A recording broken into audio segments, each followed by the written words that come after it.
હમણાં હું અમેરિકા હતો અને છેલ્લા 10 વર્ષથી બિપિનભાઈ, આમ તો 87માં પહેલી વાર અમેરિકા આવ્યો, પણ છેલ્લા 10 વર્ષથી હું એવરી યર આવું છું. આજે છોકરું રડ્યું એને લઈને એના પપ્પા જાય છે, એના પપ્પા છે, પપ્પા જોવાય. અમેરિકામાં બધે જોયું છે, છોકરું રડે એટલે માં પડી જ રે, બાપો છે ને લઈને બહાર જાય. આવું જોયું જ છે, બહુ જોયું છે.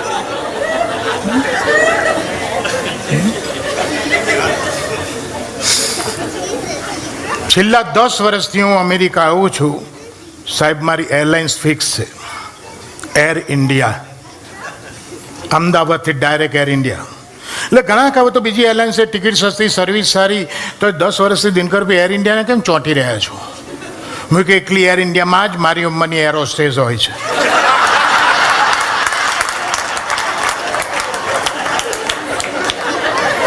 સાહેબ બીજા બધામાં એટલી યંગ છોકરીઓને કોઈ આપણને ગાંઠે જ નહીં. હા તો સરકાર માસીઓ જોડ ક્યાં લંડન ફ્રેન્કફર્ટ આવી જાય ખબર ના પડે. બોલો, મારા અમદાવાદના કાકાને પહેલી વાર લંડનનો વિઝા મળ્યો, ભત્રીજાના છોકરાના લગ્ન હતા, કાકો એર ઇન્ડિયાની ફ્લાઇટમાં ચડી ગયો. લાઈફમાં ડોમેસ્ટિકમાં અમદાવાદથી બોમ્બે નહીં ગયેલો એવો એર ઇન્ડિયામાં બેસી ગયા. કાયમ એસટી લક્ઝરીમાં જીપમાં ફરેલા.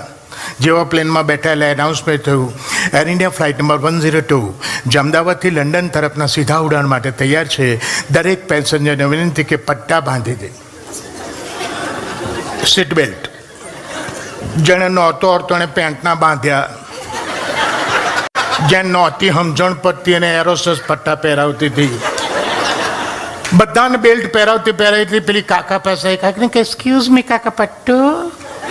કાકા છોડી, મેં તો ધોત્યું પહેરી. જો નો પ્રોબ્લેમ કાકા, જે પહેર્યો પહેરો, પ્લેનમાં કોઈ રિસ્ટ્રિક્શન નથી, જે પહેર્યો. પણ સીટનો પટ્ટો છે ને તમારી કમર આમ બાંધવો પડે. કાકા પેલી કમરના કામ બાંધસ, મને હવે પટ્ટા બાંધવાની જરૂર જ નહીં હલી. પેલી કે કેમ? કાકા કે તું તો મારી છોડી બરાબર, અને મારી તો અમે ઉંમર થઈ ગઈ. તારા આખા બલૂનમાં જો ફરવું હતા પર જા, તન કઈ નહીં કરું જા. પણ આ બાકીના બોધ્યાને બહુ સારું કર્યું તે. આજે એમને ના બોધતો તો તારી ખેર નહોતી. પેલી કે ડોહા મારી સેફટી માટે નહીં, તમારી સેફટી માટે બાંધવાની. માંડ ડોહાએ પટ્ટો બાંધ્યો, પ્લેન સ્ટાર્ટ થયું. 1.5-2 કલાક થાય એટલે સેમ એર હોસ્ટેસ એની સર્વિસ ટ્રોલી લઈ કાકા જે આઇલમાં બેઠા હતા ત્યાં આવી. કાકાના ટ્રે ટેબલ ઉપર પ્લાસ્ટિકનો ગ્લાસ મૂક્યો, કોકનું કે ફેન્ટાનું ટીન મૂક્યું, અને બરફ માટે કાકાને પૂછ્યું, કાકા આઈસ? કાકા કા ગોડી તું કે ત્યાં આઈસ? એકવાર બોલ્યા જ ખરી. લંડન આવ્યું ત્યાં સુધી પેલી છોકરી એ બાજુ ગઈ નહીં કે અહીંયા પૂરેપૂરું જોખમ છે. લાસ્ટ યર ભાદરવા મહિનામાં અમે લોકો, મારી દીકરી આયોવા રહે છે, બહુ નાનું ગામ છે, ત્યાં અમે હતા. અને ભાદરવા મહિનામાં શ્રાદ્ધ આવે એટલે મારી વાઈફ મને કે આ વખતે બાનું શ્રાદ્ધ અહીંયા આવશે. મેં કહું આપણે અહીં કરીશું. મેં કે હું તને બધું બનાવી તો આપીશ, પણ પછી કાગવાસ નાખવા તો ક્યાં જઈશ? અહીંયા તો આપણા મોટલનું આવું છાપરું છે, ત્યાં તો ચડું તો મેં કહું 2 વર્ષ પછી મારું શ્રાદ્ધ આવે. મેં કે હું તને ક્યાં એવું કહું છું તું છાપરે ચડ, બહાર નાખી દેજે ને જેને ખાવું એ ખાય. એટલે વખતે બાને બહુ યાદ કરી મેં, મારા મધર મને બહુ યાદ આવી ગયા. એટલે મેં કીધું મૂકું રાખું, આજે મને બા બહુ યાદ આવી. મેં કે શું કરું બોલ? મૂકો આજે મારી બા જેવી રોટલી બનાવે ને. મને કે બનાવું, તમારા બાપા જેવો લોટ બાંધો પહેલા. મૂકો નહીં ખાવી જા. પિતા બ્રેડ મંગાવીને 3 દાડા સલાડ ભરીને ખાધું. બોલો મેં. પણ આ ભાદરવા મહિનામાં શ્રાદ્ધ આવે અને આપણા ફર્સ્ટ ફેમિલી કોઈ ગુજરી ગયું હોય એની તિથિ આવે એટલે કાગવાસ તૈયાર કરીને આપણે બહાર નાખીએ અને કાગડા ખાય અને આપણને આનંદ થાય કે પૂર્વજોએ ખાધું. વર્ષોથી આપણા બાપ દાદાઓ કરતા આવ્યા છે અને આપણને કરાવતા આવ્યા છે અને આપણે કરીએ છીએ, પણ હજી મને સારું એનું કારણ જ નહીં ખબર પડતી કે શા માટે કરવાનું. કાગડા ખાઈને આપણા બાપ દાદાએ ખાધું તો સલાહ આપણા પૂર્વજો કાગડા હતા? સલાહ ઇન્ડિયામાં કેટલા બ્યુટીફુલ વર્ડ્સ છે, અડધો અડધ વર્લ્ડમાં અડધો બ્યુટીફુલ વર્ડ્સના અડધો અડધ ઇન્ડિયામાં છે, તો આપણા પૂર્વજો કાગડા કેમ બન્યા? ઓકે ચલો ભલે બન્યા. તો બીજા લિમિટેશન્સ છે કે માણસ મરી જાય ને 2 વર્ષ પછી એને શ્રાદ્ધમાં ભેળવાય તો આ 2 વર્ષે કાગડો બને એની આપણે રાહ જોવાની. ત્રીજા લિમિટેશન્સ, સ્ત્રીથી વાસ ના ખાય, ઘરના પુરુષો જ વાસ નાખવાની. એક ભાઈ ગુજરી ગયા, છોકરો 10 વર્ષનો, 2 વર્ષ પછી બાપાનું પહેલું શ્રાદ્ધ થયું, છોકરો 12 વર્ષનો થયો. માએ કીધું બેટા તારા બાપાનું પહેલું શ્રાદ્ધ છે, મારાથી વાસ નખાય નહીં, તને આવડે નહીં, પણ હું તારી જોડે આવીશ, આપણે ધાબા ઉપર ટેરેસ ઉપર જઈશું, હું જે વિધિ કરું એ હું તને જે કહું એ બધું તું કરજે. તો માએ વાડકામાં પેલો દૂધપાક ને ભાખરી ને પૂરી ને બધું લોચા પંચક બનાવી આલ્યું. તામાલ લોટામાં પાણી ભરીને માન દીકરો ઉપર ગયા. ધોમ ધકતા તાપમાં ભાદરવા મહિનાની બપોરે 12:30 વાગે માને દીકરો ઉપર ગયા. માએ કીધું કે બેટા પેલા લોટાનું પાણી પેલા ખૂણામાં છાંટ. છોકરાએ પાણી છાંટ્યું, પછી કીધું કે વાડકામાં જે છે એ બધું નાખ્યું. હવે ફરી પાણી છાંટ્યું. હવે બેટા પ્રાર્થના કર, ઉપર નીચે પગે લાગ્યો. ત્યાં નાખ્યું તું પેલા ખૂણામાં. માન દીકરો ઉભા રહી ગયા જોવા માટે કે કાગવાસ ખાવા માટે કાગડો આવે છે. સાહેબ અડધો કલાકે એક કાગડો આવ્યો, અડધો કલાકે છેક સુધી ઉતર્યો, જ્યાં બધો લોચો પડ્યો હતો ત્યાં છેક સુધી ઉતર્યો, પણ કસાય અડો નહીં ને 6 ઇંચ ઉપરથી પાછો ટેક ઓફ લઈ લીધું, લેન્ડિંગ કર્યું જ નહીં. માન દીકરો વિચાર કરો, ઓ માય ગોડ, કેમ આ છેક સુધી આવ્યો ને ખાધું નહીં. વળી અડધો કલાકે સેમ કાગડો આવ્યો, સેમ કર્યું, 5 ઇંચ ઉપરથી પાછો ઊંચો ચડી ગયો. 2 જણા વિચાર કાકા શું થાય છે? વળી અડધો કલાક થવા આવ્યો એટલે ધૂમ ધકતો તાપ, છોકરાની ખોપડી ફરી. અને મમ્મીને કે બા મમ્મી તું નીચે ફ્લેટમાં જતી રહે. એટલે કેમ? પપ્પા હજી તારાથી બીવો છે, તને જોવે છે ને ઉડી જાય. બોલ, બાકી બિચારા છેક સુધી ઉતરે છે. એની માં કાંઈ કહેતા બાપામાંથી બીવે એવો નહોતો. તારા બાપાને આખી જિંદગી મારા હાથનું ભાયું જ નહીં. તારા બાપાનું હારી તો ઓળખું છું, બીજાને ધાબે ખાઈને આટા મારે ચારો. એટલે અહીં બેઠેલા બધા પુરુષો, હું તમને ખાસ એક સલાહ આપું છું. મિત્રો, સ્વજનો, વડીલો, જેના લગ્ન થઈ ગયા છે બધા ધ્યાનથી સાંભળજો. કોઈ દિવસ કોઈ સ્ત્રીનું, ઇન્ક્લુડિંગ યોર વાઇફ, સાહેબ, કોઈ દિવસ કોઈ સ્ત્રીનું અપમાન ના કરતા, એની અવગણના ના કરતા, એને ઉતારી ના પાડતા. કારણ કે તમને ખબર નથી આ લોકોમાં શું શક્તિ છે. એક આપણા ધર્મોએ કીધું છે, આપણા શાસ્ત્રોએ કીધું છે, આપણા વડીલોએ કીધું છે, સંત પુરુષોએ, મહાપુરુષોએ કીધું છે કે સ્ત્રી એક શક્તિ છે, કે સ્ત્રી એક શક્તિ છે. હવે જો સ્ત્રી એક શક્તિ હોય તો આ પુરુષ કોણ છે? એ સહન શક્તિ છે.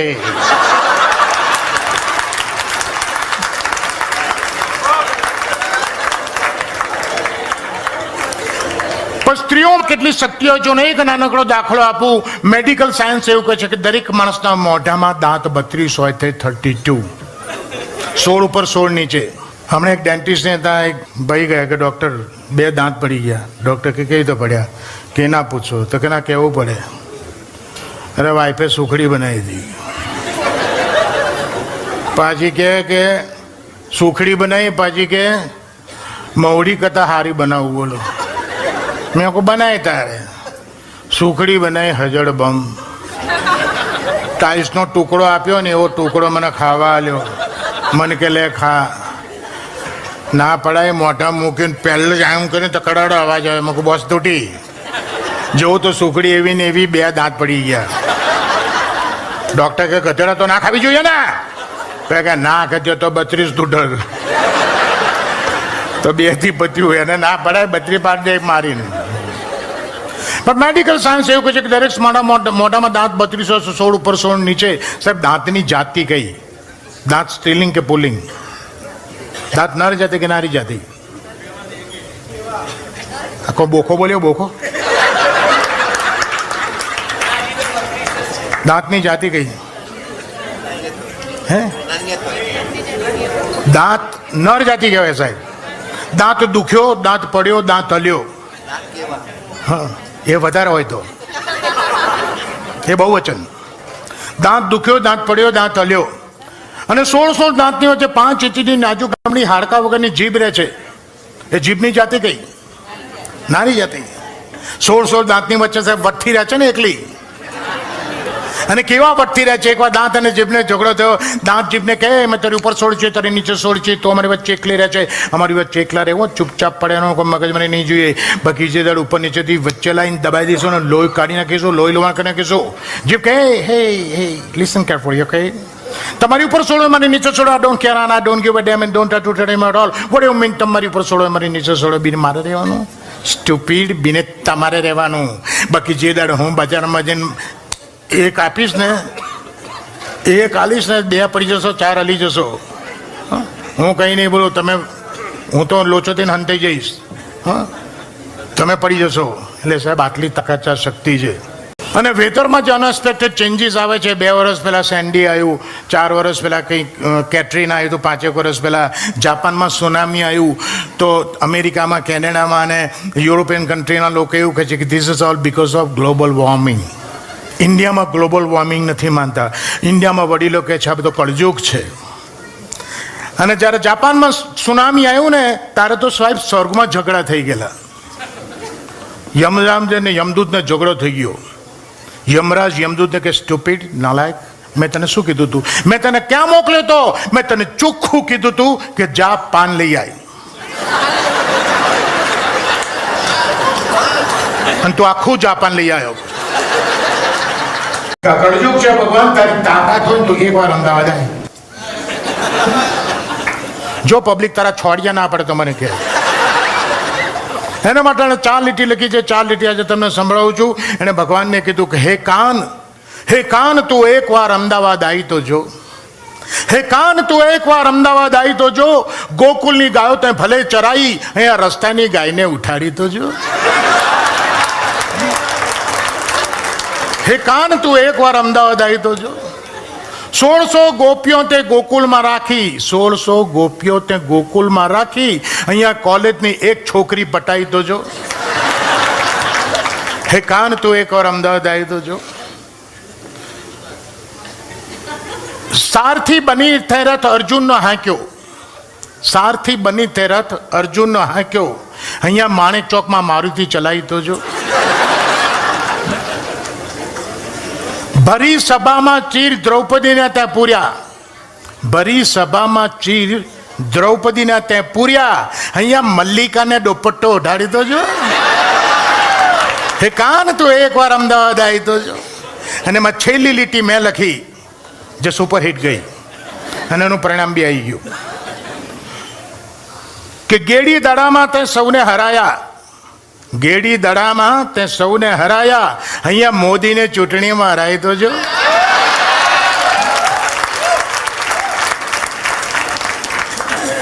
સાહેબ, જેમ મેં મારામાં અને બિપિનભાઈમાં જે સામ્ય છે મેં કહી દીધું, એ તે મારામાં અને મોદીમાં પણ સામ્ય છે. અમારો બંનેનો ટેલર એક છે. જેડ બ્લુ સાઈઝ એક છે. અલ્યા મોદીને 1 મીટરમાં જે બનાવે છે, મને 1.5 મીટર જોઈએ છે. અમદાવાદનો જેડ વ્યૂ અમારો ફેશન ડિઝાઇનર, અમારો ડ્રેસ મેકર જે કે ગણો મારાનો મોદીમાં સાનમી આટલું જ છે. 2 કે 3 વર્ષ પહેલાં, 2 વર્ષ થયા હશે કદાચ, રાતના 2 વાગે અમદાવાદમાં એક કૂતરી એકલી રખડતી હતી. રાતના 2 વાગે 4 ડાઘિયા જેવા કૂતરા પાસે ગયા. અને જેવા કૂતરા પાસે ગયા ને એટલે કૂતરી ફફડી ગઈ, ધ્રુજવા માંડી. કૂતરા કે બેન બિલકુલ ગભરેશ નહીં, શાંતિથી ઘેર જતી રહે, શાંતિથી સૂઈ જા, અમારો ડર બિલકુલ રાખીશ નહીં. બસ જતાં પહેલાં યાદ રાખજે કે આ મોદીનું ગુજરાત છે, સોનિયાનું કે શીલાનું દિલ્હી નથી.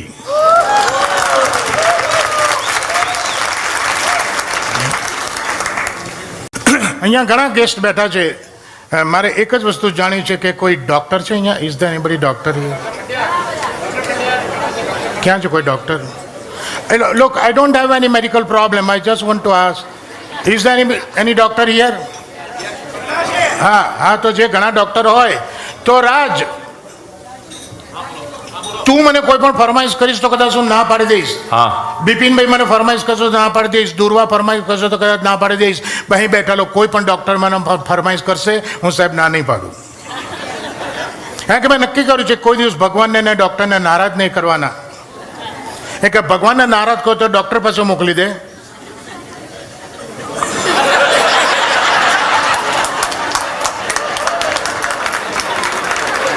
Thank you. આટલેથી અટકી જાઉં છું ને તાલીઓ પડે છે ત્યારે એમાંથી મને એ ખબર પડી જાય છે કે ક્રાઉડ કઈ ક્વોલિટીનું છે. બ્રાહ્મણોની જ મેજોરિટી હશે આઈ થિંક. બિપિનભાઈ તમારું આટલું મોટું કુટુંબ છે. વાણિયા મેજોરિટી એમની વૈષ્ણવ હે લુવાણા. હા જયજીજી ગોકુલેશ જયજીજી ગોકુલેશ હોય પણ બાય કાસ્ટ તો બ્રાહ્મણ વધારે હશે. તો જે બ્રાહ્મણ નથી એ લોકો ધ્યાનથી સાંભળજો. બ્રાહ્મણો પણ સાંભળજો.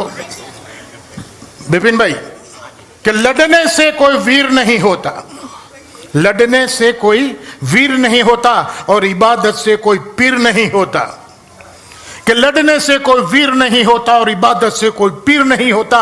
ये तो बरसों की तपस्या का फल है, वरना ऐसे वैसे कोई ब्राह्मण नहीं होता.